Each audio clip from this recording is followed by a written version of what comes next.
de verdad es especial porque vais a ver, como digo, personas muy conocidas ya para vosotros, pero muchísimo más jóvenes. Os van a hacer hasta cierta gracia, ya lo vais a ver. Y sin más dilación nos vamos a ir a ello. Vale, pongo el de reacción, ¿vale?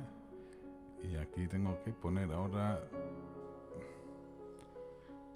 que lo tenía que haber hecho antes, por cierto, pero bueno, aquí lo tenemos. A ver, tengo que quitar la música, ¿vale? Música fuera. ¿Dónde está la música, Javier? Vale, aquí. Y hay que activar la del escritorio. Ok, pues vamos allá. No. A ver si doy con la tecla, coño. Vale. Durante este último siglo, los extraterrestres han sido materia de ciencia ficción, imaginados por literatos e ilustradores como criaturas de bizarro aspecto e imposible anatomía, destinados más a inspirar temor o repulsión que a describir una posible realidad. Rara vez han sido reflejados como seres hermosos, de naturaleza superior y actitud tolerante.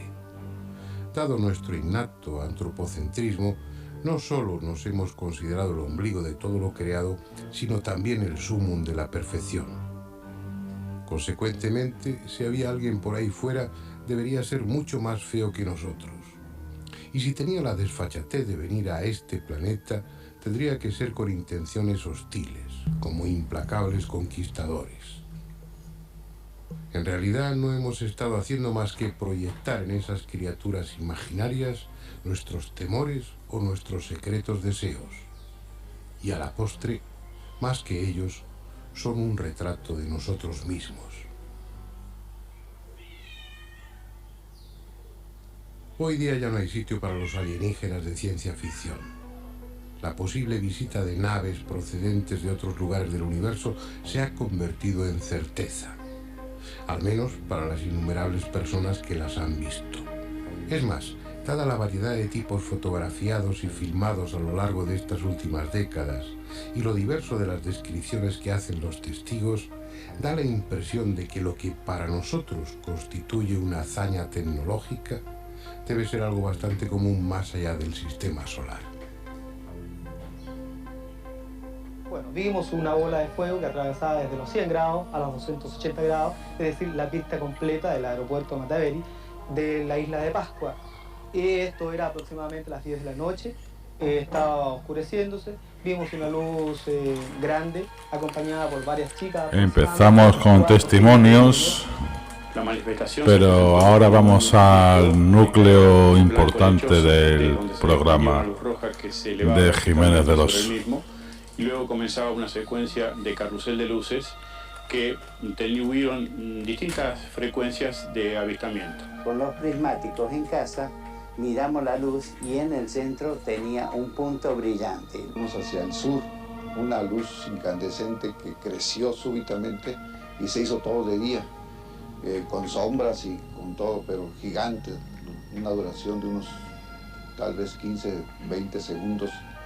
Era disco voador metálico de uns 30 centímetros de largura aparente, não muito alto, que no movimento oscilatorio se formó un círculo oscuro con un resplandor muy potente hacia todo alrededor y empezó a desplazarse de sur a norte.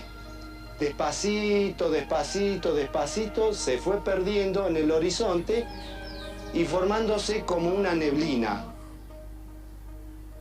Respecto a sus intenciones hay diversidad de criterios, pero entre los testigos predomina la idea de que son indiferentes o amistosos.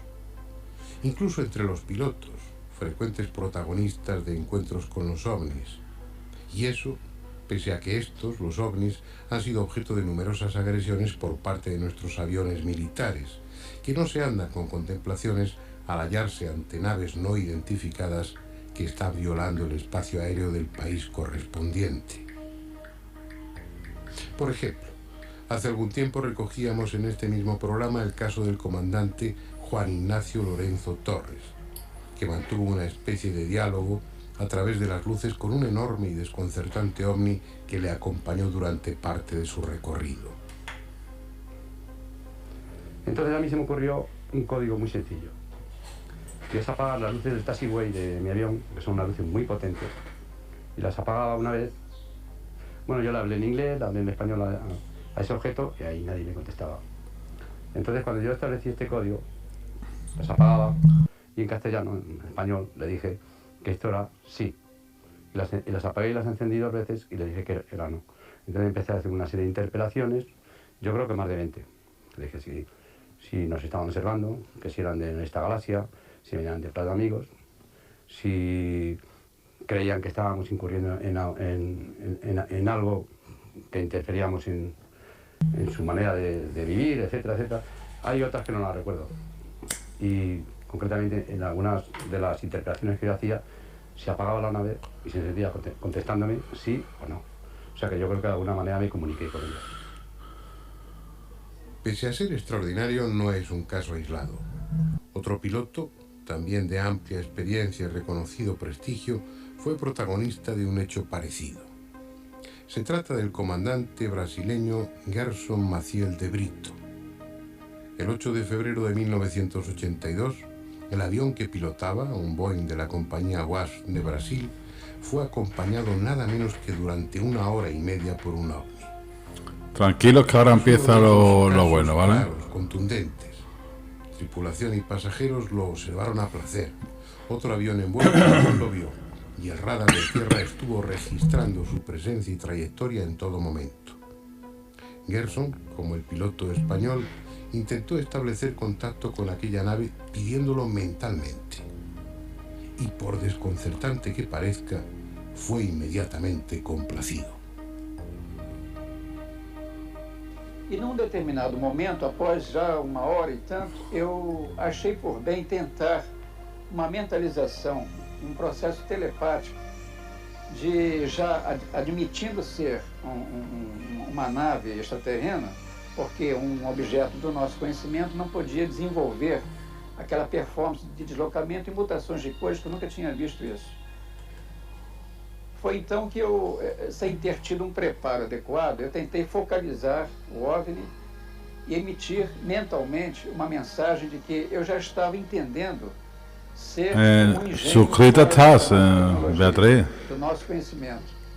E se porventura estavam tentando um contato conosco, que eles pudessem fazer de uma forma como fosse melhor para eles, no caso, né?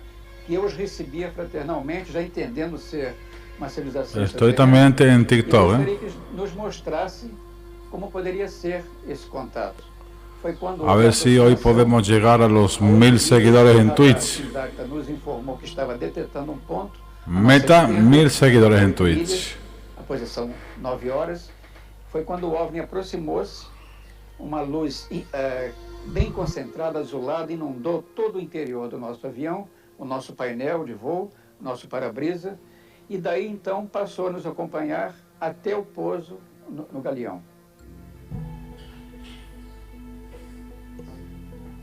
Esta es una zona del planeta muy especial. Está en el norte de México, donde confluyen los estados de Coahuila, Chihuahua y Durango. La llaman la zona del silencio. ¿Verdad? Algo hay en ella que afecta a las ondas de radio, que lleva al ganado de la región a morir al pie de un cerro determinado como si un imán invisible les atrajese. Ah, ¿verdad? Algo que también atrae con fuerza a los meteoritos y a los ovnis, porque en esa inhóspita zona se han visto y se ven con gran frecuencia, igual que sus tripulantes, que a veces deambulan por cerros y quebradas para sorpresa de los escasos agricultores y visitantes que hay por la zona del silencio. Aunque a decir verdad, por lo que se cuenta de ellos, su actitud, lejos de ser hostil, resulta amistosa.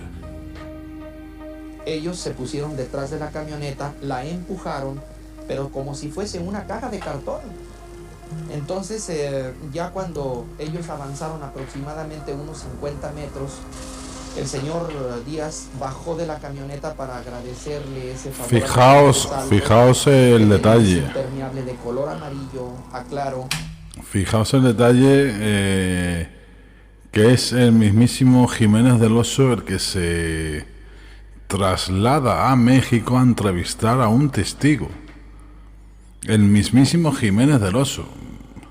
Hoy en día sería inverosímil que el director de un programa, un Primer Espada, fuese al otro lado del mundo a hacerle una entrevista a un simple testigo ovni, que no deja de ser un testimonio ovni, que hay cientos de miles de testimonios ovni. ¿A cuál más extraño, no? Por llamarlo de alguna forma, ¿no? Pero resulta, cuanto menos, curioso, ¿no? Como en los años 70, 80, el director del programa era el que se mojaba el culo, por llamarlo de alguna forma, y nada de reporteros, ni colaboradores, ni hostias. Era el mismo director del programa el que se mojaba el culo y el que se curraba todo su contenido. Es decir, deberían de tomar nota hoy en día los primeros espadas actuales del misterio. Seguimos. Y en la frente llevaba un triángulo con un círculo en medio. ¿No está? Como no sabemos de su estrategia, ignoramos qué razones les mueven a elegir unas zonas determinadas, pero está claro que así lo hacen.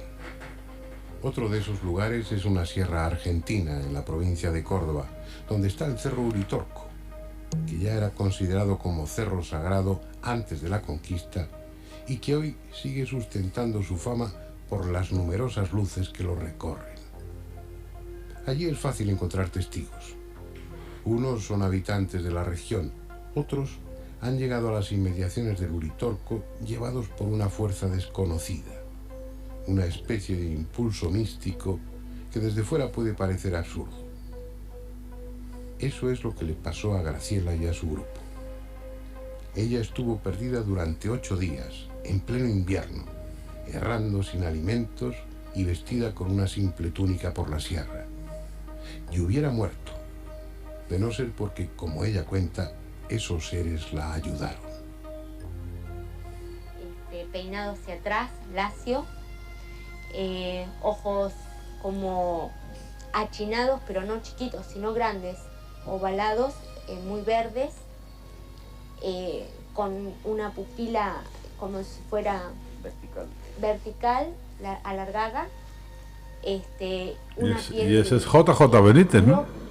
Verduzca. El de la derecha. No, verduz con un tono aceituna. Está dando demasiados datos, ¿verdad? Y que la piel tenía como, no es como la nuestra, sino con más, como más grande las marcas de la Hola, piel. Claudia, buenas tardes. Yo, siempre veía sumamente hermosos y hablando en segunda persona del plural y muy altos. Yo calculo alrededor de 2 metros o un poco más. Demasiados datos, demasiadas. Yo hubiese desconfiado, la verdad. La realidad es tanto más sorprendente que la ciencia ficción. Pero no es solo cuestión de dar crédito o no a los testigos. En la segunda parte del documental contaremos con abundante material que demuestra, sin dejar lugar a la duda, cómo nuestras sondas y naves espaciales son acompañadas o vigiladas, que eso no lo sabemos, por objetos volantes no identificados poseedores de una tecnología que nada tiene que ver con la nuestra.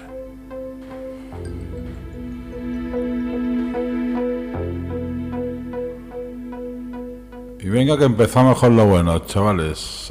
Ahí va.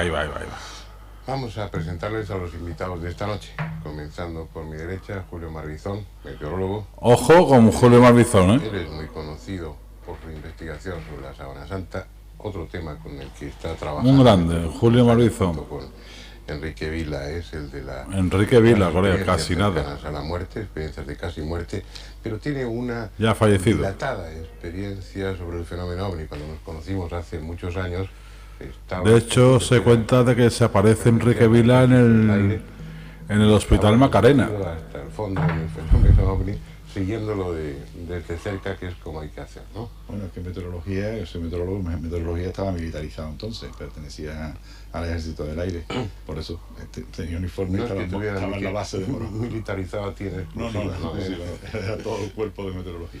Bien. Nuestro siguiente invitado es un muchacho que está empezando, Juan José Benítez. Un muchacho que está empezando. No le ha sentado bien la presentación a JJ Benítez, ¿eh? Bromas aparte. Parece. Usted le conoce sobradamente, es uno de los investigadores del fenómeno más conocidos, ¿no? No le ha molado, ¿eh? No le ha molado al JJ Benítez la presentación que le ha dado, ¿eh? Bueno, sí, tienes razón, que estoy empezando. Como si fuera un principiante, sí. Bueno, llevo ya 27 años, me parece. Y la verdad es que cada día, cuando me enfrento a un caso nuevo de investigación, es como si fuera el primero. Yo creo que sí, que eso es lo que caracteriza a un investigador que siempre está empezando. Que cada nuevo caso lo sigue con apasionamiento, con interés, como si fuera el primero. Cosa que le pasa también a Javier Sierra. Fíjate a Javier Sierra, chavales, fijaos a Javier Sierra. Pero con una gran experiencia también en el fenómeno, director de la revista Más Allá, que se súper joven. De la cuestión OVNI, y que a pesar de dirigir una revista, pues qué fuerte, sigue colega, saliendo al campo a investigar y a perseguir a los testigos y a los ovnis, ¿no? No puede ser de otra manera, si no te alejas de la realidad. El trabajo en una revista, en una redacción, es algo que al final termina convirtiéndose en una cuestión burocrática, ¿no? Casi de empresa. Hasta la voz es distinta. Parodiando un poco, parafraseando la serie de Expediente X, la verdad está ahí fuera. Es decir, hay que salir, hay que tomar contacto con la realidad y hay que viajar. Y afortunadamente hay un buen equipo en la revista que me permite hacer esas salidas. Muy bien. Y Andrés Averasturi, que es la única persona sensata de... ¿Tú lo has visto? El único sensato. No tengo el gusto. No. Bueno, pero sí. Creo que todo, ¿eh? Sí, igual no lo cuentas. No, ya una vez en Canarias me pareció ver uno, pero por lo visto no era. ¿No? Empecé a llamar a medio hotel para que lo vieran conmigo y todo el mundo se retiró escépticamente a la cama otra vez porque no se movía y no tenía nada que ver. Pero sí me gustaría ver algo. Bueno, vayamos allá. Estáis aquí tres invitados, a Andrés y a mí, no contamos en este caso con una amplia experiencia, que podéis hablar del fenómeno OVNI no de oídas, sino después de haberlo acosado y perseguido en muchas ocasiones de entrada, y para que nuestros espectadores salgan de dudas. Primeros espadas sin ningún tipo de duda. ¿Alguna duda sobre la realidad del fenómeno OVNI? Duda no, yo creo que no, duda ninguna, el fenómeno está ahí y existe, ¿no? Bien. Yo sí tengo muchas dudas, no sobre el fenómeno, que estoy de acuerdo con Julio y supongo que con Javier, de que es una realidad aplastante para el que quiera informarse. Es decir, hay suficientes pruebas, hay infinidad de datos objetivos. Yo lo que tengo dudas es sobre su intencionalidad, de dónde vienen, etcétera, etcétera. Básicamente ninguna duda sobre todo la realidad del fenómeno. En estos últimos 50 años han sido muchos miles, millones de personas, podríamos decir, que han visto objetos no identificados sobre los cielos de todo el mundo.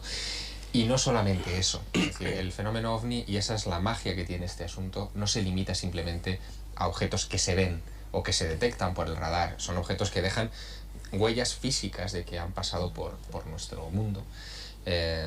Y psíquicas también, ¿no? Y psíquicas, desde luego. Las físicas son más fáciles quizá de investigar, ¿no? Menos controvertidas.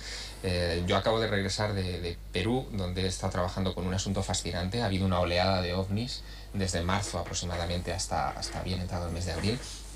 Y en medio de esa oleada, en un pueblo cercano a Cuzco, que se llama Chinchero, que está a unos 20 kilómetros, desaparecía el pasado 8 de marzo 500 toneladas de tierra después de que se hubiera visto un ovni pocas horas antes en el lugar, dejando un agujero perfecto.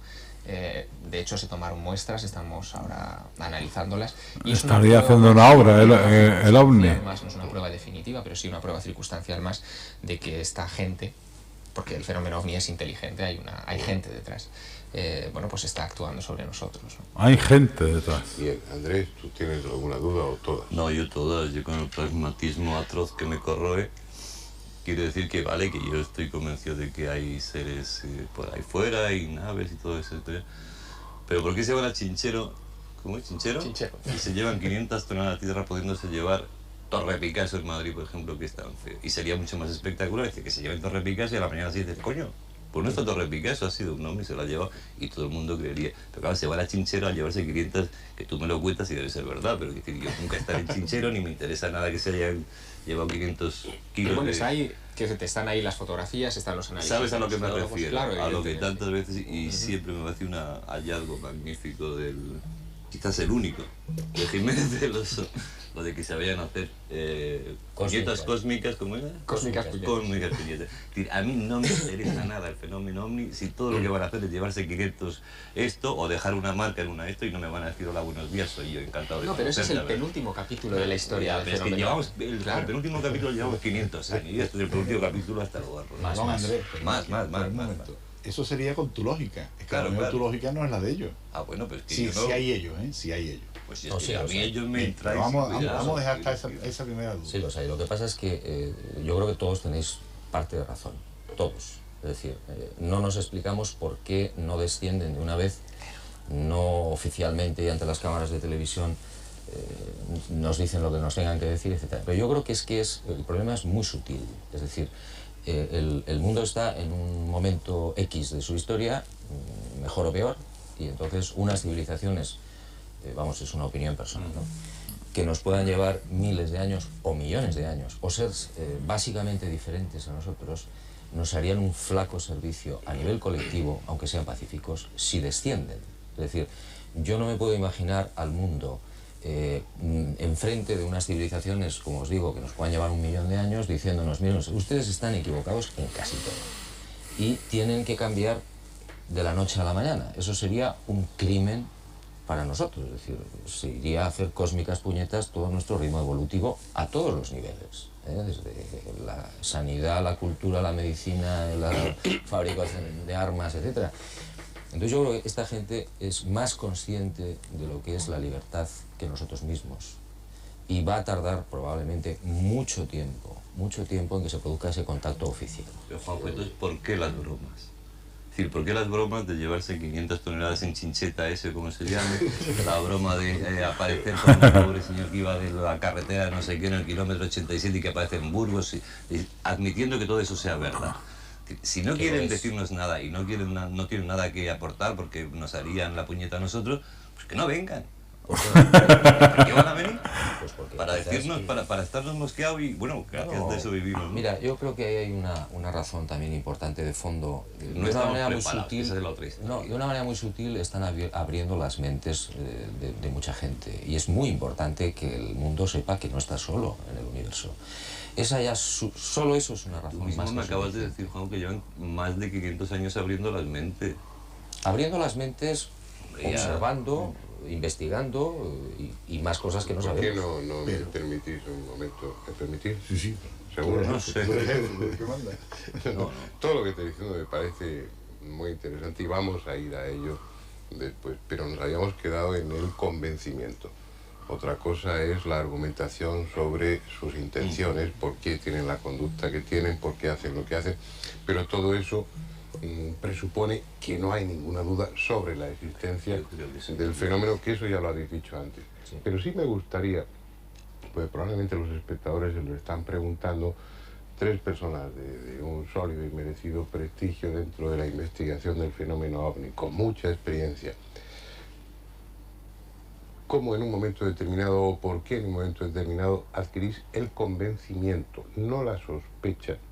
No es solo la curiosidad inicial, sino, bueno, hay un momento en vuestra vida, en vuestra experiencia, que adquirís la plena conciencia de que el fenómeno es auténtico y no son solamente rumores. Y luego después retomamos esas cuestiones que estabais planteando. Particularmente, buena pregunta. Llevaba bastantes años dedicado más a la parapsicología que al fenómeno ovni, ¿no? Aquello famoso de que yo me crié con un fantasma en mi casa, pero bueno, eso es otra historia. Entonces... tengo que ir en casa de este hombre, coño. En el año 1962. Tengo una invitación de este hombre de Julio Manuel para ir a su casa. Entonces por los pueblos, por las carreteras. Para charlar con él, y todavía no he ido, soy un dejado, tío. Una bola roja. Soy un dejado. Y las distintas parejas, muy rápidamente por el cielo. y las distintas parejas que estaban por aquella carretera salieron corriendo, despavorido todo el mundo, yo incluido, que llegué a mi casa corriendo, mi hermana en la puerta viendo aquello, que parecía que se nos caía en la cabeza. Aquello se desvió, giró para otro pueblo de Sevilla, y al día siguiente ni los periódicos, ni aquello había caído, o sea, aquello parecía una especie de meteorito grande, ni aquello había caído ni había producido nada. Y cuando empecé a preguntarle a la gente que estaba en la carretera, por qué corrían, por qué habían huido, qué es lo que habían visto, me encontré con la extrañeza de que la gente no decía que no había visto nada, que corría porque los otros corrían y no sabían por qué corrían. Me suena eso, Ese miedo a aquello que yo había visto, que habíamos visto mucha gente que estaba allí, que no había sido nada... Una Semana Santa. Nada, que no sabíamos lo que era. Aquello fue lo que me llamó la atención y ya desde ese momento empecé la investigación. Es decir, de entrada tuviste las dos experiencias. Una que es ver el ovni, que es la experiencia física, y la otra es la experiencia del ovni como acontecimiento social, la reacción de la gente tan paradójica, tan extraña. Y enseguida este convencimiento aquello tu experiencia volante no identificado. Yo sé que has visto uno que yo tenía encima, yo no veía, por ejemplo. Me imagino que has visto, ¿no te acuerdas? Sí, bueno, hemos visto más cosas, pero... Es decir, la experiencia que tienes es mucha a ese nivel y no tienes la menor duda sobre la realidad del fenómeno. La realidad del fenómeno no. Bien. En mi caso quizás fue al revés, es decir, yo inicié las investigaciones de gente que decía que había visto cosas extrañas y la verdad es que casi desde el principio yo empecé a observar que muchos de los testigos eran gentes sinceras absolutamente, que estaban muy asustadas, que había huellas, como decía Javier, en el suelo, campos quemados absurdamente. Aquello me llamó la atención, me disparó las alertas interiores y dije, caramba, aquí pasa algo extraño, ¿no? Y continué la investigación, me di cuenta de que había una realidad abrumadora para el que la quiera ver y para el que quiera ir a investigarlo, que eso es otra, ¿no? Porque hay mucha gente que, como sabéis, que pontifica sobre el tema, y no es el caso de Andrés, sin moverse de su casa, ¿no? O de su despacho o de su fábrica de coches.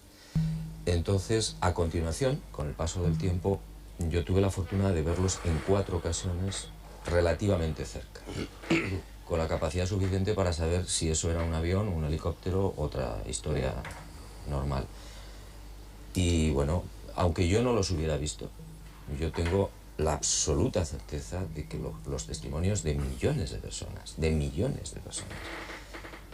bueno, pues puede haber errores y puede haber invenciones, pero es un porcentaje muy pequeño. Mira, con que hubiera un solo caso que fuera real, el fenómeno sería real. Entonces, vamos, a mí es que no se me ocurre ya ni siquiera plantearme la posibilidad de la duda. La duda hay que tenerla siempre. Bueno, y os advierto, ya no voy a seguir haciendo rondas de preguntas y allá vosotros. Yo llegué al tema ya cuando a otras personas como Juanjo, como Julio, como tantos otros ya llevaban años investigando este asunto, por lo tanto parto con la ventaja de haber bebido de la experiencia de ellos, ¿no? Así que mi primera aproximación al asunto fue intelectual, es decir, primero leer la información que había sobre el asunto, ver las contradicciones o las polémicas que llevaban en aquella época mucho tiempo ya encendidas. Y no me llamó tanto la atención cuando comencé a investigar por mi cuenta las grandes pruebas, es decir, no fue lo que me sedujo, lo que me convenció de la realidad del fenómeno, el hecho de que alguien hubiera fotografiado un platillo volante espectacular en un sitio o que hubieran tomado tierra. No, lo que me llamó la atención, lo que me convenció fueron las pequeñas cosas, los pequeños detalles que eran coherentes, es decir, testigos que estaban muy separados geográficamente, intelectualmente o de formación entre sí, te estaban contando lo mismo, les había afectado de una manera muy similar y sus testimonios, que no habían sido contaminados, entre comillas, o por medios de comunicación o otro tipo de intereses, eran perfectamente compactos, se estaban refiriendo a una misma cosa. Eso me convenció intelectualmente. Qué persona más coherente, ¿verdad? Es inevitable cuando uno se dedica a investigar este asunto y... Este hombre es una máquina de pensar. Detrás de los testigos y a buscar la información de primera mano. Javier Sierra es un completo... Antes o después acaba teniendo roces con ellos. Está a otro nivel, ¿no? Está a otro nivel. En una Javier ocasión Sierra. tuve una experiencia, pude ver un objeto no identificado en la cima de la montaña de Montserrat con otro investigador, con Manuel Carballal. Mientras estábamos investigando un personaje que decía que tenía contactos mentales con Luis Grifol, supongo. Exacto, con Luis José Grifol. No estábamos nada convencidos de que allí se pudieran ver ovnis, pero se nos echó la noche encima, eran las 12 y pocos minutos de la noche, y en un determinado momento, mientras estábamos allí conversando en la cima de la montaña, apareció encima de nosotros un objeto de este tamaño, de color blanco, con un centro verde, fosforito, es muy brillante, que emergió de la noche como si hubiera salido de la nada. Describió un arco muy pequeño en el cielo en cuestión de 4 o 5 segundos y desapareció en absoluto silencio, sin que fuéramos capaces de identificar qué fue aquello, ¿no? Hicimos luego nuestra propia investigación de nuestro propio caso, pero no llegamos a ninguna conclusión efectiva sobre aquello. Es decir, era un ovni. Yo creo que a veces, Andrés... Yo tengo que hablar en nombre de los que iba a hemos continuar visto. la ronda contigo. Ah, bien, bien, es que como han dicho ya que no empezado a hacer preguntas, yo ya me lanzaba. A ver, la ronda, pregúntame, Bonito. Tu opinión además me interesa mucho. En este caso era hacer un comentario contigo. Y es que estamos hablando 3 personas con una amplia experiencia, 3 personas que basan su opinión no en lo que otros han escrito o dicho, sino en su trabajo. Puedo garantizar que los 3 están concuerdos, no están... Hay ese airecillo que os confiere, que os da cierto encanto. Es gente absolutamente normal. Su opinión para mí tiene un valor total, radical. Pero estamos hablando toque de humor Punto de misterioso. vista humano trascendente. Estamos hablando de algo realmente importante. Estamos hablando de algo que debiera tratarse con rigor. Se está tratando por parte de los investigadores. Algo que debiera ser uno de los acontecimientos más comentados, discutidos y importantes de la humanidad. Yo creo que hay 3 fenómenos que para los que no hemos visto nunca ningún ovni, para los que en principio no estamos interesados, nosotros investigadores de campo, como decía Juanjo, como son los 2 compañeros. Primero, es ridículo cuando tienes una concepción del universo cada vez más amplia, de esa cosa que Venus, la Tierra, Marte, Júpiter, aquello que nos enseñaba que parecía una cosita así de nada, cuando ya te imaginas lo que es el universo, es ridículo que solo la Tierra esté habitada. Es decir, eso ya en principio te suena muy mal, es prácticamente imposible, por lo cual yo no puedo por menos que admitir que hay otros mundos habitados por otras series de gente inteligente, distinta, no lo sé, igual. Segundo, cuando toda esta gente recoge tantos miles de testimonios, evidentemente, como decía Juanjo, con que uno sea verdad ya sería suficiente para demostrar que eso, y realmente no tiene por qué un piloto o un pastor, ninguno de los 2, mentir de una cosa que ha visto tranquilamente y que la cuenta con miedo, con sorpresa, sin miedo, no lo sé, pero que la cuenta. Entonces lo creo. Y tercero, lo que más apoya de esto es el silencio permanentemente oficial respecto a todo esto. Esto es lo que más mosquea. Es decir, si todo se hablara normalmente, pues a lo mejor tendría menos interés o menos esto, pero el silencio, el secretismo que siempre se rodea, el secretismo oficial, ¿no? Los problemas que pueden tener los investigadores, es lo que más anima. Dicho lo cual, vuelvo a las cósmicas puñetas, es decir, yo sí creo que todo eso ocurra. Ahora, ya miro para otro lado porque no me interesa. Es decir, no me interesa el día a día, no me interesa como fenómeno, me interesa como reflexión, como filosofía, como tantas cosas, como algo trascendente y que me supera. Pero mientras estos señores no quieran saber nada conmigo, tomarse un chocolate con churros en casa, y yo estaría encantado de invitarles. Ya, eso es lo que a ti te gustaría. Pero es que yo ya no puedo hacer otra cosa sino creer. Yo no puedo hacer otra cosa sino creer, nada más. Ya yo me gustaría. A ver, Andrés, que tú estás ahí como escéptico. Esclavos tecnológicos, de esta gente, ¿no? Sí, pues fíjate ahora, Julio. No sea el mismo, o sea, que pudiéramos entendernos. Y si ni siquiera el psiquismo no fuera igual. Dian Fossey se dedicó a ver a los gorilas en el Congo. Sabía quién era el jefe de la tribu, sabía cómo eran las parejas, le puso nombre, pero nunca se le ocurrió decirle al jefe de los gorilas: buenas tardes, señor gorila, soy una científica. ¿Por qué? Porque eran bichos. A lo mejor no llegamos ni a la categoría de bichos. Yo no soy tan radical como Julio, aunque me miro al espejo. Yo no soy tan radical como Julio, aunque creo que tiene parte de razón, porque de los cientos de civilizaciones que nos pueden visitar, y puede que me quede corto, puede haber una serie, un paquete de civilizaciones que sean exactamente igual que nosotros en cuanto a la constitución cerebral, al psiquismo que dice Julio. Ahora, puede haber otros que ni siquiera tienen el aspecto humano, con el que no hay forma de entenderse de la misma manera que no te puedes entender con un gorila o con una hormiga, porque la distancia es sideral. Ahora, yo en eso soy menos radical. Yo, por los testimonios, sobre todo de encuentros con tripulantes, que conocemos muchísimo, hay conversaciones. en el idioma natal del testigo. En español, en inglés, en francés o en vasco.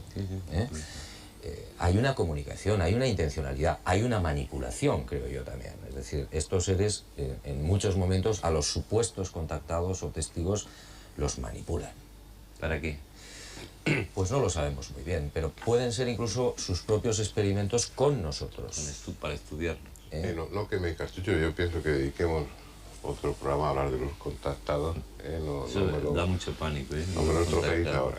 Pero yo creo, Andrés, que lo que comentabais vosotros es verdad. Es decir, llega un momento en que te cansas. Claro. Es decir, bueno, ¿qué pasa? Están ahí, de acuerdo. Tienen una civilización extraordinaria. De acuerdo. Somos nada, somos los de Atapuerca al lado de ellos, ¿no?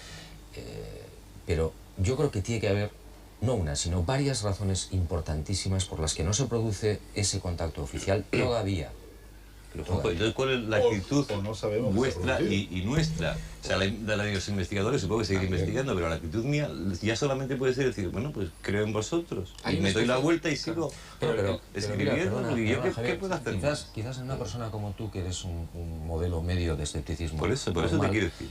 Ya se ha conseguido el propósito. Que creamos. Que creamos, no, que sepamos. Porque yo no creo que sea un problema. Que tengamos la conciencia de que eso sí es cierto. Es un problema informativo siempre, sino que tú digas, bueno, de acuerdo, acepto, hay más vida ahí fuera, Hombre, es un adelanto porque efectivamente hace 50 años seguramente la mitad de la gente hubiera dicho que no y se hubiera reído mucho, ¿no? Hay una lectura del fenómeno OVNI que yo creo que también podríamos debatir aquí, que es la del estímulo cultural. Es decir, de una u otra manera el fenómeno OVNI ha marcado mucho nuestra civilización desde antiguo. Me refiero, por ejemplo, aparece una luz extraña delante de 3 señores con camello y se habla de la estrella de Belén.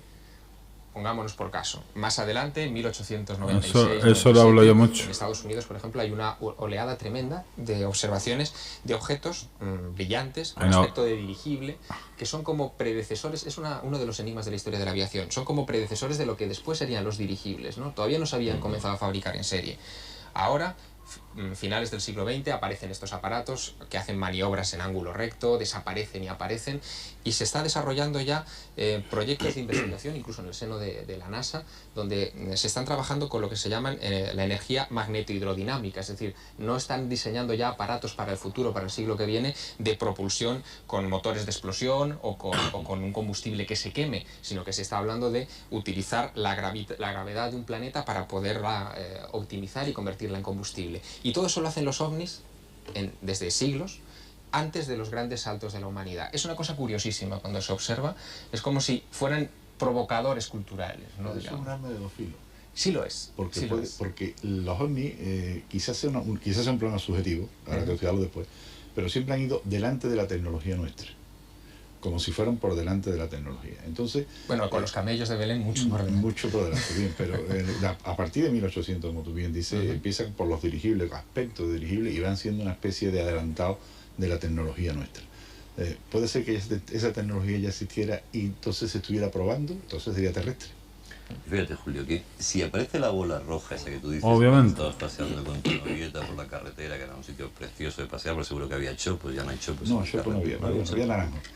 Bien, eso provoca unos sustos horrorosos. Yo me planteo muchas veces, tal y como tenemos nuestro nivel de, sobre todo respecto a la televisión, respecto a este invento, que de repente un día bajara unos hombres.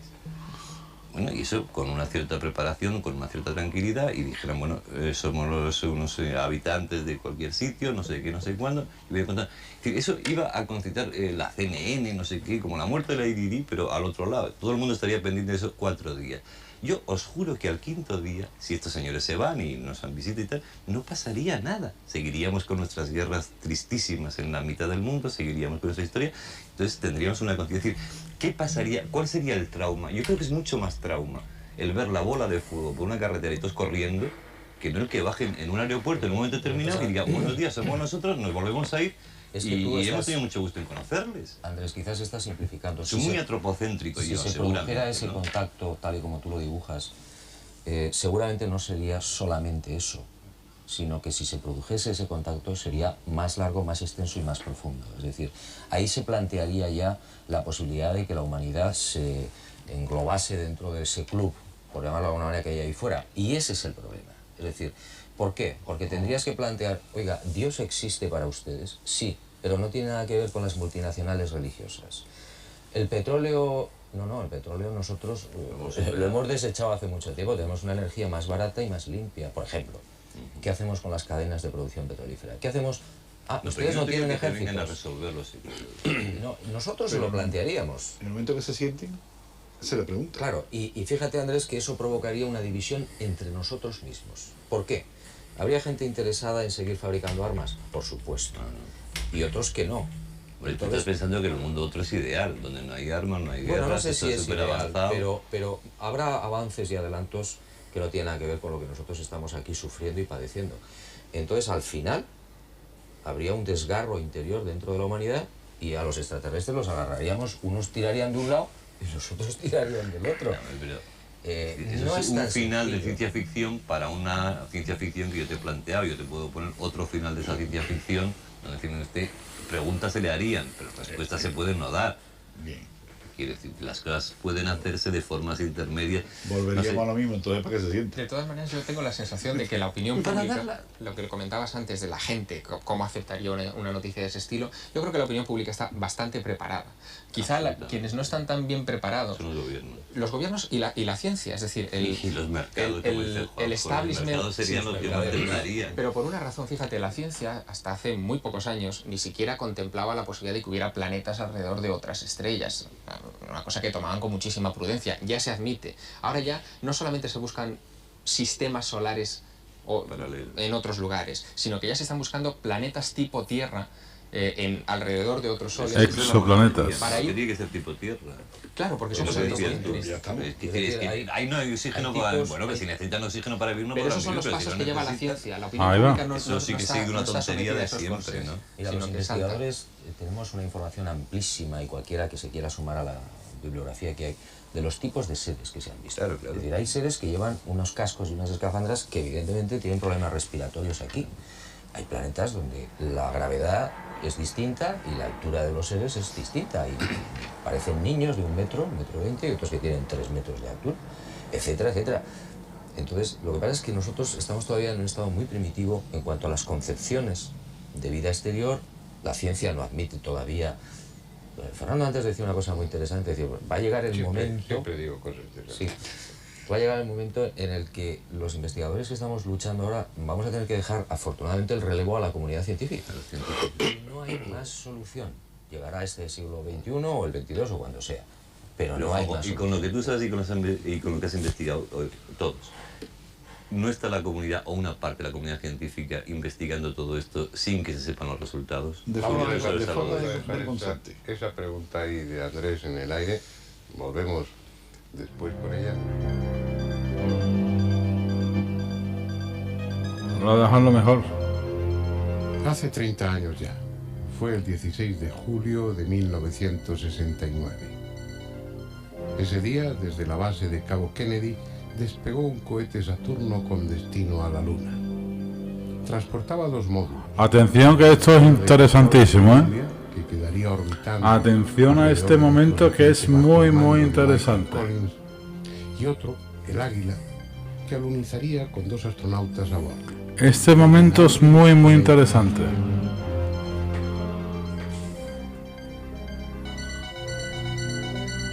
Como todos saben, 5 días más tarde, el 21 de julio, cumplieron con éxito su misión. Para muchos de los que están viendo este programa, aquellos hechos forman parte de su propia historia. Para los más jóvenes son simplemente historia. Pero siendo sobradamente conocida esa fecha y ese acontecimiento, es probable que nunca sepamos exactamente todo lo que allí sucedió. Por ejemplo, pocos momentos después de que Armstrong pusiera pie en la Luna y pronunciara su célebre frase, la emisión que la NASA estaba haciendo a todo el mundo quedó interrumpida. La agencia espacial diría después que fue por problemas técnicos, pero según todo parece indicar, la realidad fue muy distinta. Algo estaba diciendo el astronauta que la NASA no quería divulgar.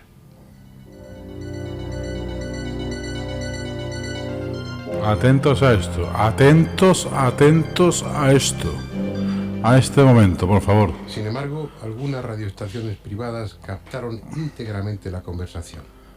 Y sobre todo en España, sobre todo en España, Los astronautas y el control central de Houston continuó por un canal. Los radioaficionados de España pillaron la conversación esta, que se va a escuchar ahora.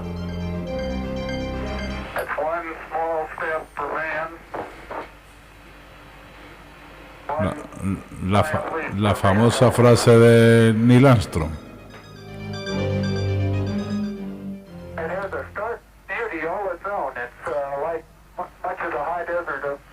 Parece un desierto, dice. Esto es muy hermoso, bla bla bla bla, muy hermoso. Atención, audio censurado. Lo tenemos. ¿Qué es eso? ¿Tenéis una explicación? No, no tenemos, pero no os preocupéis, continuad. Existen realmente. Es fantástico, no los podéis imaginar.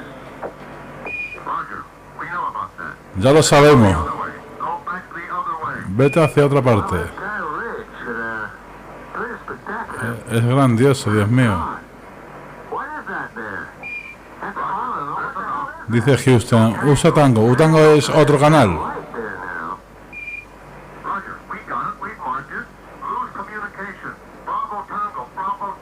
Jezabel, Jezabel.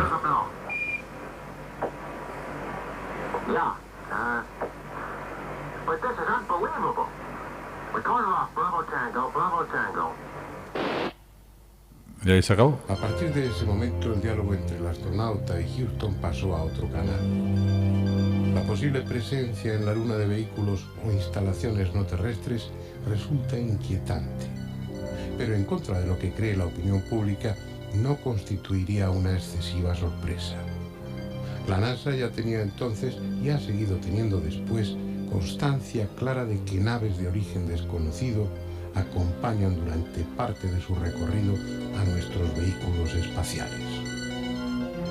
Esta es una fotografía tomada durante la maniobra de aproximación a la cápsula Gemini 7, en la que pueden verse dos ovnis en el ángulo superior izquierdo. Luego, los propios astronautas que iban a bordo, Borman y Lowell, obtuvieron esta otra en la que los dos objetos luminosos, aparentemente esféricos, son aún más visibles. El 12 de noviembre de 1966, el astronauta Aldrin obtuvo accidentalmente esta fotografía. Un objeto luminoso, cuya ampliación vemos ahora y que parece estar formado por dos esferas muy juntas. Al día siguiente fueron tres las que durante un rato se mantuvieron a una prudente distancia de la Gemini 12 y también fueron fotografiadas. Las fotografías y filmaciones de objetos no identificados obtenidas por la NASA a lo largo de estos años es realmente larga. Vamos a ver una muestra de ese material cedido para este programa por la revista italiana UFO. Durante la misión del Apolo 12, en noviembre de 1969, fue filmado este gigantesco ovni cerca de la superficie lunar. El fallido vuelo del Apolo 13, en abril de 1970, fue atentamente seguido por esos objetos volantes no identificados. Al menos eso puede deducirse por las fotografías de tres ovnis diferentes obtenidas durante la misión. Desde el suelo lunar, los astronautas de la misión Apolo 15 obtuvieron esta secuencia fotográfica de un objeto luminoso despegando desde detrás de una loma. Y en otra fotografía, junto al borde, lo que parece ser un objeto de forma lenticular asomando por el lado de una colina. Ahora veremos cómo una pequeña esfera blanca pasa cerca de la nave Apolo 17. El mismo tipo de esfera que otras muchas veces se han fotografiado el Concorde, y que también parecen ser las responsables de los extraordinarios círculos en los campos de cereales. En este vídeo, grabado desde el Shuttle mientras sobrevolaba Australia, con los relámpagos de una extensa tormenta allá abajo, puede verse como un objeto no identificado, contraviniendo todas las leyes físicas, abandona su trayectoria inicial para, con un ángulo inverso, alejarse de la atmósfera a una velocidad estimada en 90.000 km/h. En el mismo plano, entrando en campo por el ángulo inferior derecho, otro objeto realiza una maniobra parecida, como si rehusase penetrar en las capas altas de nuestra atmósfera. Aunque se nos mienta miserablemente desde determinadas instituciones, la salida del hombre al espacio no ha hecho sino confirmar lo que desde la superficie del planeta se viene observando a lo largo de estos últimos 50 años, quizá de estos últimos 50 siglos. De que están ahí no hay duda. El desde cuándo y el por qué será algo que continuaremos debatiendo con nuestros invitados. Cuanto menos interesante.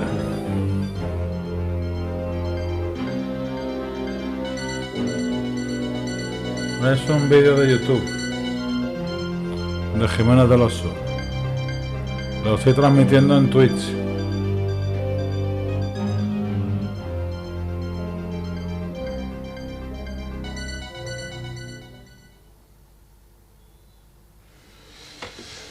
Había quedado una pregunta en el aire. Inteligente pregunta, por cierto, ¿quién la había hecho? Tú.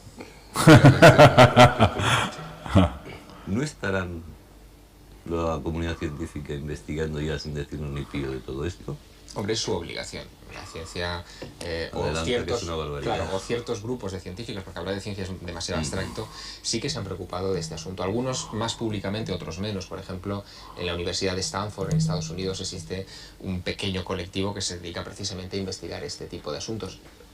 Y en concreto, cuando se refiere al tema OVNI, lo que investigan, y es una actitud bastante inteligente, son los efectos físicos que deja el fenómeno OVNI, o sobre testigos, por ejemplo, quemaduras de mayor o menor grado, radiaciones, etcétera, o sobre el terreno, ¿no?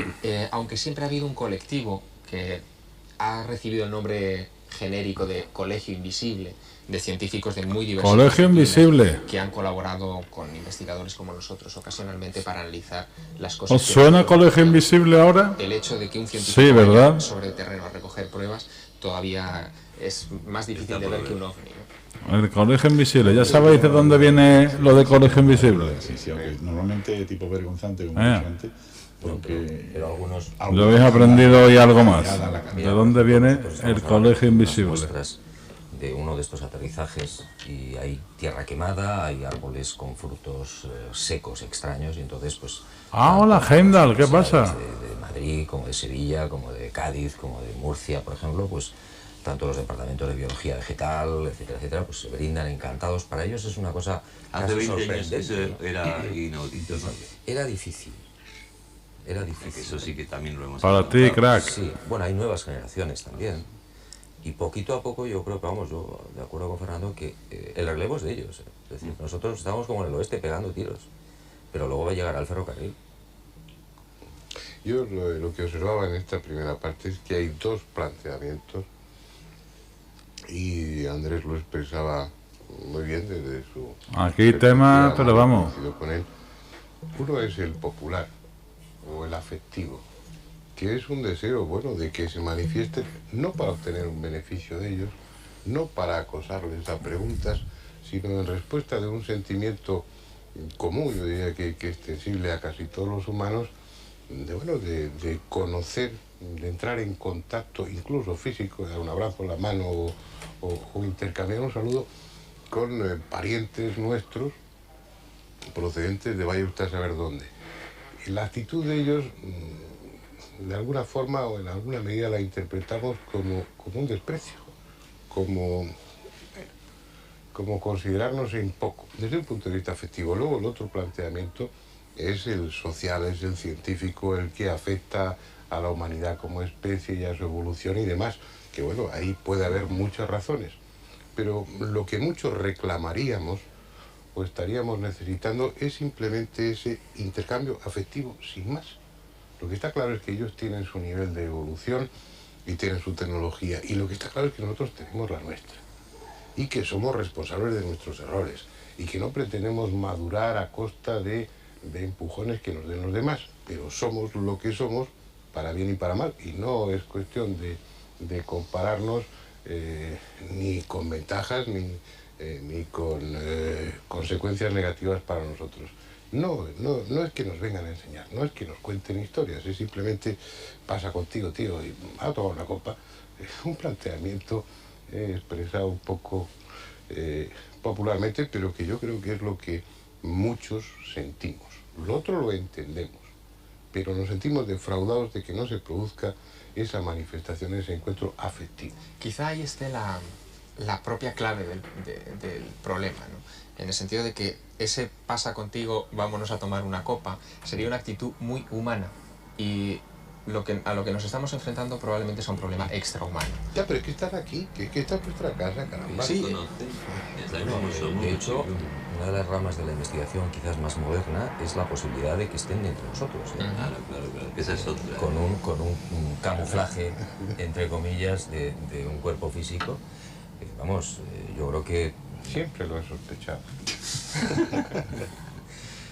Bueno, esa es una de las, de las facetas de investigación para mí, más atractivas en estos momentos, porque ya hay pistas serias de que, bueno, algunas de estas civilizaciones están adoptando ese maravilloso camuflaje para estudiar esta sociedad, o lo que sea, que es el propio cuerpo humano. Y no estamos hablando de lucubraciones.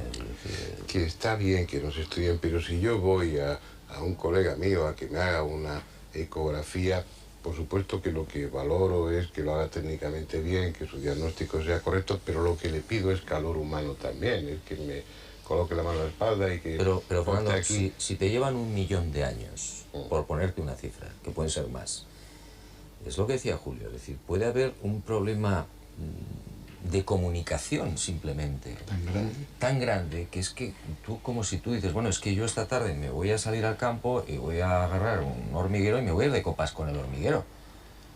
Pues es que lo tienes un poco crudo. Desde mi punto de vista, sí, desde el punto de vista de la hormiga, a lo mejor lo está echando de menos.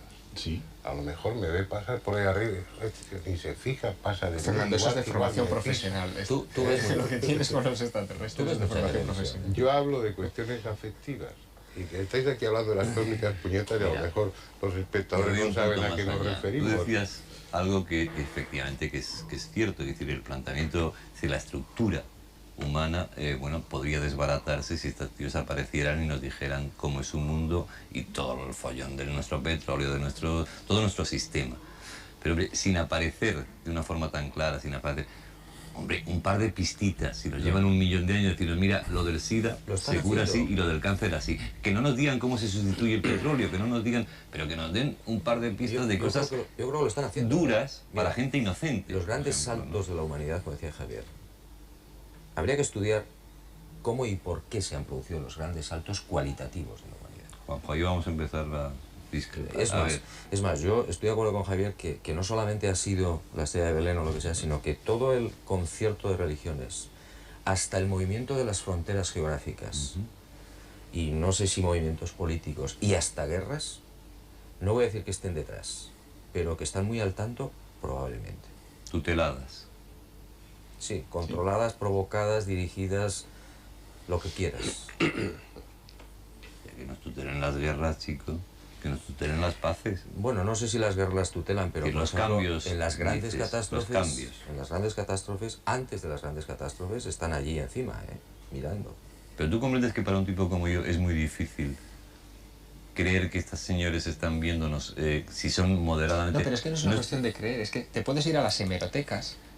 Por ejemplo, antes del terremoto de México, vete a las hemerotecas y verás cómo hubo un pico de actividad de ovnis que aparecía en los diarios. Pero que nos digan que va a haber un terremoto para que nos hagan llegar ese conocimiento. Pero si tú eres una tapuerca con perdón, para ellos. Rico, yo soy una pelvis de tapuerca en todo caso, que es lo último, que es lo que está de moda ahora. Para pensar que aquí nosotros los terrestres y humanos estamos haciendo lo mismo con los propios humanos, que estamos manteniendo algunas Claro, pero yo me quejo también de eso. Yo me quejo de mí mismo. A ver cómo evolucionan, a ver cómo evolucionan, no somos capaces de llevar la y me avergüenzo, y lo que a mí me avergüenza es que ellos no se avergüencen de ellos mismos. No sabemos lo que pasa ahí arriba. Lo que pasa es que tú me has hundido diciendo es que tienen otra psicología, es decir, si no entienden el bien, el mal, la generosidad, no lo sé. Otra cosa. Mira, Andrés, yo creo que no lo hemos dicho ninguno. Si los de los conceptos éticos no son los mismos, entonces sí que se explicarían muchas cosas. No lo hemos dicho ninguno de los que estamos aquí, pero lo pensamos los tres seguro o los cuatro. Del fenómeno ovni sabemos muy poco.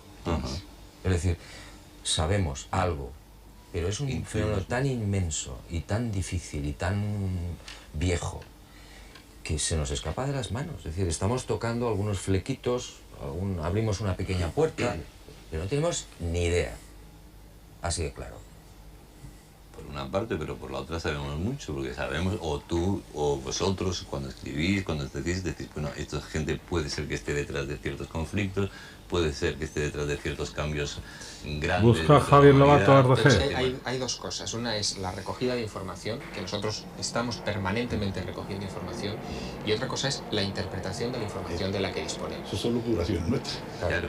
Nosotros interpretamos el puzzle con las piezas que hemos podido más o menos... Tú lucubras en positivo y yo lucubro en negativo.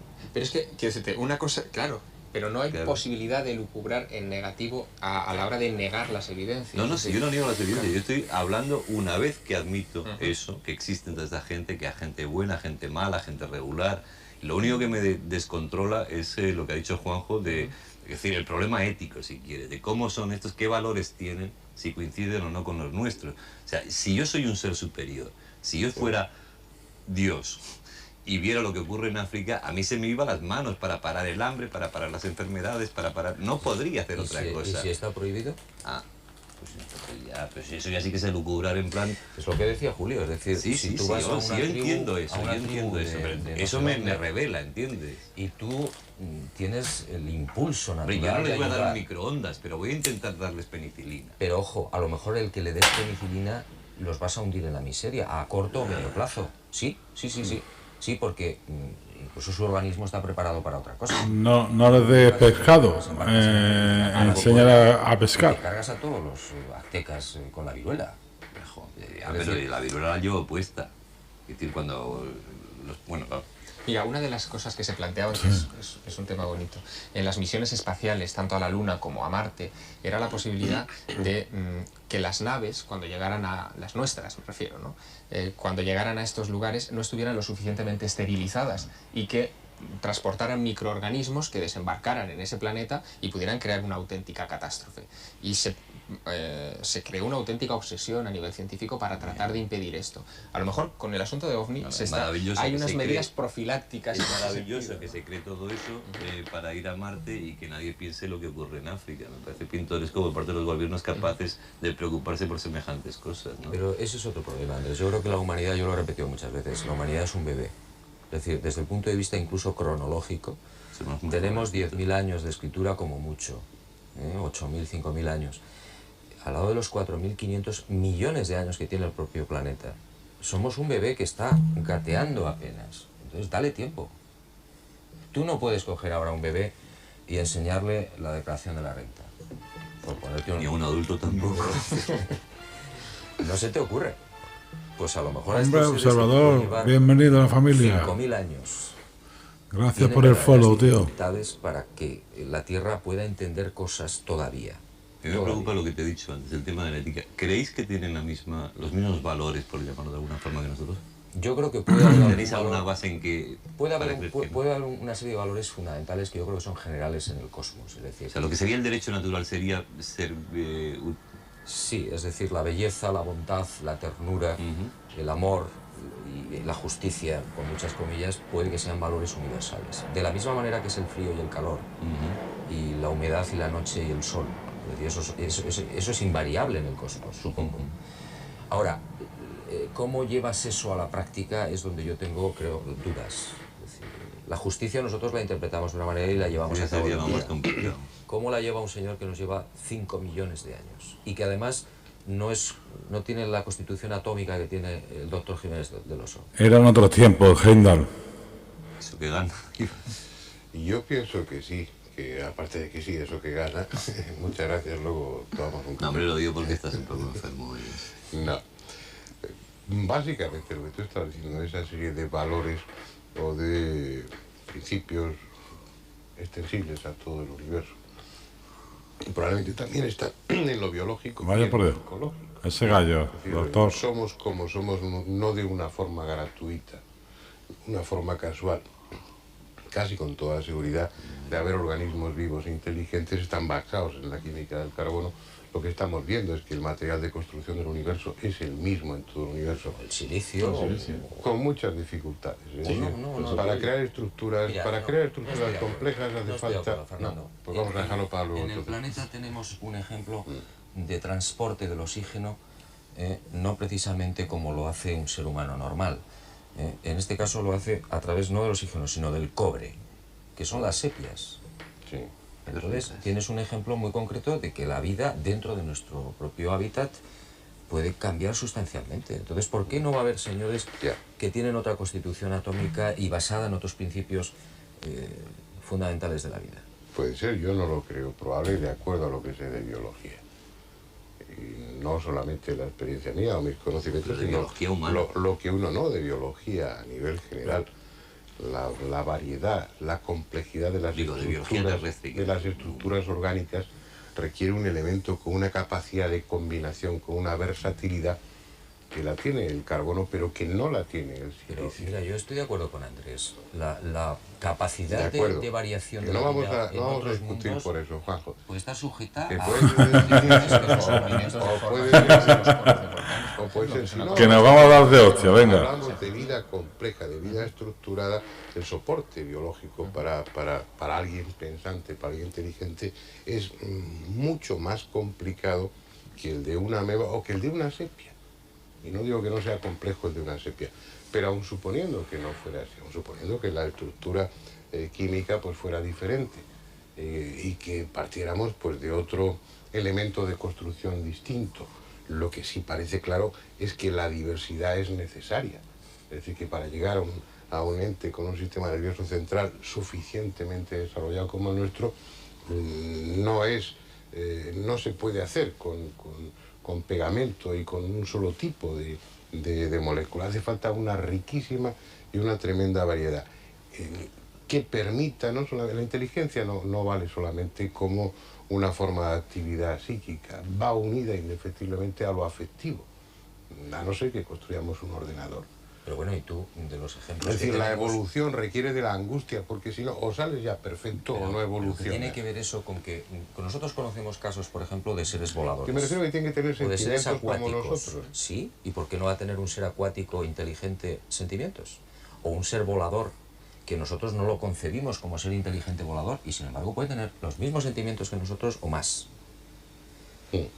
Es decir, la realidad objetiva que estábamos diciendo, hay unos seres que no son de aspecto humano, pero son inteligentes, evidentemente. Nosotros no podemos presuponer que no tengan sentimientos. Claro, no, yo presupongo. Doy por supuesto que tienen sentimientos. Por eso hablo del aspecto afectivo del fenómeno. Y supongo que tiene que haber sentimientos de piedad también. Ahí voy yo. Pues como todos, me imagino. Pues es que la vida, yo creo que tiene unas constantes siempre. Y de necesidad de buscar a Dios, por ejemplo. Pero que si tienes todos esos elementos en cuenta, entonces es que está claro. Pero o se deriva que la actitud que han tomado es la de observadores. Pero es muy difícil Y interpretar. nosotros, en este caso, el papel que nos corresponde es el de observados. Pues sí, Pues sí. probablemente. Y, hombre, y que ya encima se me pida que haga un esfuerzo para comprender la psicología del que me observa, entender sus razones y aceptar sus motivaciones, pues ya me parece demasiado. O que me las explique, o que se vaya a hacer con mi capullo. Sí, estamos de acuerdo. Me parece bien. Ya está, venga. Qué desastre, ya hemos terminado. El asunto es tratar de entender esos sentimientos, ¿no? Yo creo que eso es complicadísimo, es imposible. Es decir, al perro al que su amo le inyecta veneno para matarlo porque está ya agonizante, ese perro entiende que eso es un gesto piadoso. Probablemente no, es decir, intentemos ponernos en ese papel, ¿no? Y sin embargo el gesto es piadoso. No le pidas al perro que haga un esfuerzo y que entienda que es un gesto pero es que piadoso. nosotros somos el perro, en este caso. Claro. Pues eso es lo que nos quejamos mi amigo Fernando y yo.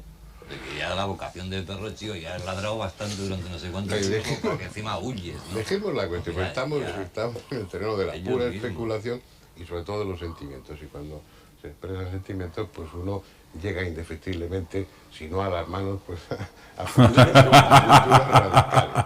Y estábamos bien como estamos. Y lo que estáis contando me parece además fundamental, pues porque la experiencia que tenéis a ese nivel es mucho. Y cuando Juanjo dice las cosas que dice... Que salen a golpe esta gente al final, ¿verdad tú? Tiene muchos más datos de los que aparecen. Salen a hostias al final, ¿verdad? Por eso es una opinión especialmente válida. Una especial lucidez a la hora de la interpretación. Seguramente te lleva muchas más preguntas que la no información. Claro, por eso decía yo que tengo muchas dudas, muchísimas dudas. Tengo la certeza única que comparto con ellos, es decir, la seguridad absoluta de que hay naves no humanas que están aquí desde siempre. Y que algún día los militares tendrán que abrir sus archivos y decir, señores, les hemos estado engañando miserablemente durante para bien y para décadas. mal, diciendo que había y no había, y diciendo que no había y sí había. Uno que ha vivido, como decía Fernando, dentro de la milicia, una conferencia que yo di en el Ateneo de Sevilla, me encontré a un comandante sentado en primera fila que vivía en un bloque de al lado, vivía en unas casas militares, y me encontré al comandante sentado en primera fila. Entonces le dije, oye fulano, ¿a ti te interesan estos temas? Y él me puso cara rara. Y cuando de pronto me di cuenta, yo claro, mi idea militar no era muy fuerte. Y cuando me di cuenta, digo, entonces tú que eres de la segunda BIS y vienes aquí a hacer una investigación a ver qué es lo que voy a decir yo de los hornos. No, déjate de WhatsApp. Sí. Ahí estaba. La segunda BIS, aclarado, sería... Bueno, la sesión de inteligencia de... Pero fíjate que a mí lo que me gusta, aparte de eso de que no contaminemos a los marcianos, eso que decías tú antes, el detalle humano de toda la carrera especial, lo que más me gusta a mí es cuando meten lo del disco ese y una banderita y un abecedario, esas cositas que dice, por si acaso las pilla alguien, coño, que hagan lo mismo esto con nosotros. ¿Qué quieres, que pongan una bandera? Claro, que nos pongan una bandera, una botella de chinchón, yo qué sé, que nos manden algo del más allá. Que llegue eso que has llevado 500 kilos de tierra, bueno, pues cada una cajita, y te la abre, y ahí aparece un animal del mono, yo qué sé. Es decir, que nos den algo. Yo creo que... Y si tú tienes algo, dímelo. Están dando mucho. A ver. Lo que pasa es que o que no tú nos damos sepas. cuenta o no se quiere decir, pero O no lo sí quieres hay, tú sí decir hay, ahora. hay mucho... O no lo quieres decir. Hombre, yo todavía no tengo la seguridad absoluta. ¿no? Bueno, danos la posibilidad. Pero yo, aquí mismo en esta mesa hay una cosa que podría ser interesante. Qué susto me has Si dado. los científicos algún día descubren que es verdad lo que estamos investigando. ¿El qué? Bueno, eso lo dejo al misterio y a los observadores que se fijen bien en los que estamos aquí. Ay, madre, ya empezamos mal. Aclárate, Juanjo. No lo voy a aclarar. Pero está delante de las Aparte de cámaras. Jiménez del Oso.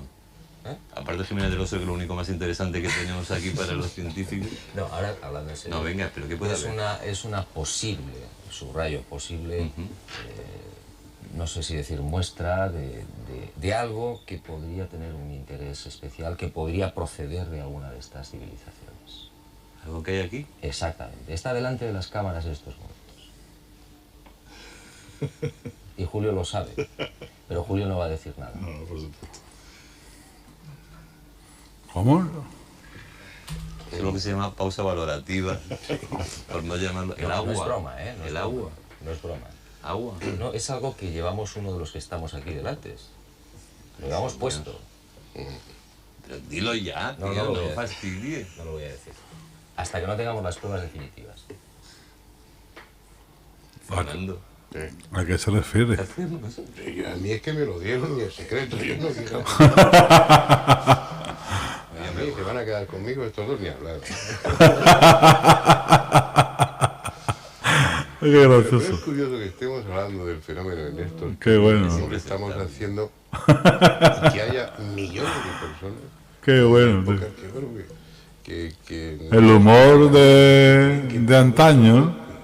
Atroces tonterías y que los ovnis no existan y El humor de antaño. en lo que decía en la presentación está claro que hay niveles diferentes de información y que los que estáis dentro, los que seguís el tema, los que investigáis, tenéis una opinión. Sí, bueno, JJ tú sabes ya cómo es. Pero que luego la mayoría de la gente que no está Un poco excéntrico, ¿no? que no ha investigado, no lo ha seguido, pues tiene una opinión muy distinta y si la tiene es porque está mal informada, obviamente. Yo te diría, a mí me parece muy bien que una persona no le interese un tema, desde el punto de vista científico, desde el punto de vista de interés, ¿no? No me interesa el tema y no lo investigo. Entonces, muy bien, pero eso no implica el negarlo detrás. Es decir, eso sí que es anticientífico. ¿Has dicho No algo? me interesa para nada el estudio de Hito, por ejemplo, pues mire usted, pero Hito está ahí. Claro. Pero yo no me interesa Egipto, es decir, no me interesa, no voy a estudiar en mi vida y no me preocupa. No me refiero a la indiferencia, que eso se puede entender, sino a la negación. Eso es lo que llamo anticientífico. Por eso sí que es anticientífico. ¿No? Y usted que Alfa Centauri, que es lo más cerca, está a 4,9 años. Nosotros no podemos viajar por el espacio a esas velocidades, pues otros tampoco. Los planteamientos que hacía Carl Sagan en algunos libros, que era de lo más tendencioso y manipulador. Es decir, la gente se nutre habitualmente de ese tipo de cosas que sí son las que se publican, las que se exhiben públicamente, con alardes tipográficos o titulares. Y luego hay que tener en cuenta otra cosa que la opinión pública debe saber, si no lo sabe ya, y es que entre todas esas personas... Heindel no sabe quién es el mentira, creo. Algunos están intoxicando... No sabe quién es. Pública al servicio del servicio de inteligencia que sea. Es decir, no... Vamos a ser sinceros, y en España tenemos media docena larga de señores que se dedican sistemáticamente a intoxicar porque reciben dinero o favores por parte de los servicios de inteligencia. Lo bueno es que en estos años han aparecido poco a poco pruebas cada vez más contundentes de esto, ¿no? Ahora, mientras estábamos hablando de qué prueba sería la definitiva o qué pruebas hay por aquí que podrían ser interesantes, estaba recordando un caso del año 80 que ocurrió en Trans-en-Provence, en Francia, y que fue investigado por la Gendarmería francesa, por el Centro Nacional de Estudios Espaciales, que es la NASA francesa, en Toulouse, cuando un objeto de unos 3 metros de diámetro, una cosa pequeña, toma tierra en el acceso a una granja, se posa sobre unas hojas, era otoño, y sobre el terreno de acceso al lugar, y deja una huella, que es investigada por la Gendarmería. Las investigaciones sobre las muestras de terreno recogidas por los gendarmes y sobre las hojas también recogidas por la Gendarmería se han hecho públicas hace pocos años, o sea, desde el año 80 que ocurrió hasta hace 4 o 5 años que se hicieron públicas, y han resultado ser demoledoras, ¿no? Cambió la estructura molecular del suelo, las plantas, las hojas perdieron toda la clorofila, o sea, desapareció por completo, y llegaron a la conclusión de que no podían decir que era una nave extraterrestre lo que había aterrizado allí, porque evidentemente no dejó la banderita que pedía Andrés, pero sí que era algo que no obedecía a ninguna de las causas mecánicas o de propulsión o de sistemas de propulsión conocidos. Y eso, lo queramos o no, es una prueba. ¿La estructura de esos aterrizajes o lo que sea siempre coincide, más o menos, o no? No, o sea, en absoluto. Hay una diversidad tremenda. Distintos tipos de, Oye, de consecuencias. ¿Os acordáis de aquel caso del eclipse solar? Que después de 4 o 5 años los científicos dijeron que era un ovni, después de haber estudiado. Siguiendo con me parece que era un avión, el Concorde, con el Concorde seguían el eclipse solar. Encontraron una luz, tal, la estuvieron analizando 3 o 4 años, a los 3 o 4 años salen las conclusiones oficiales. 3 o 4 días más tarde, automáticamente dicen que no, que se han equivocado. ¿Tú comprendes que un científico que lleva 3 o 4 años estudiando aquello y lanza la opinión al cabo de 3 o 4 años, en 3 días reconoce que se ha equivocado? ¿O es que le han dicho que se ha equivocado? No, y hace unos días salió un caso del año 79 en Canarias, unas 50 imágenes de un objeto enorme. Bueno, pues hace unos días sale uno de estos intoxicadores profesionales diciendo que es un misil norteamericano lanzado desde un submarino. En Canarias. En Canarias. Bueno, eso es insostenible, es decir, y esto ocurre casi a diario. Bueno, yo no soy parte de la manipulación, no pretendo silenciaros para que no digáis más cosas, lo que pasa es que se ha acabado el tiempo. Yo no me levanto de aquí hasta que no me diga. Terminar el coloquio. No, porque, yo hago huelga de sitio. Porque hasta que no me diga Juanjo que hay ahí. No lo dirá en el programa. Yo quiero aprovechar que están aquí estos 3 pesos pesados de la investigación ecológica para ocuparnos de un aspecto del tema que me parece muy interesante. Hablamos de que no entran en contacto, de que, bueno, hay mucha gente que afirma estar en contacto con ellos. Vamos a ocuparnos en otro próximo programa, si estáis de acuerdo, de ese aspecto del fenómeno. Y bueno, a ver si de aquí a entonces cuentas lo que tenemos aquí, pues estarán todos nuestros espectadores en Ascuas como nosotros. Es un problema de observación, vale. Está delante de las cámaras. Bien. El cristal del objetivo, ¿no? Muy bien, vamos a dejarlo aquí. Volveremos la próxima semana con este tema, si nos da tiempo a prepararlo, y si no, con otro que esperamos que sea de su interés. Hasta entonces. Bueno, chicos, pues hasta aquí finalizamos